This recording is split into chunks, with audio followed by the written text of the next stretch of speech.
A car engine works by converting fuel into mechanical energy. Here's a very brief explanation of how it operates. 1. Intake. The engine takes in air and fuel through the intake valve. 2. Compression. The piston moves up, compressing the air-fuel mixture in the combustion chamber. 3. Ignition. The spark plug ignites the compressed mixture, causing a controlled explosion. 4. Power. The explosion drives the piston down, converting the energy into rotational motion.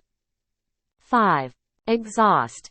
The exhaust valve opens, allowing the burned gases to exit the combustion chamber. 6. Repeat. The process repeats in a continuous cycle, generating power to propel the car forward. This simplified explanation provides a basic understanding of the combustion process in a car engine.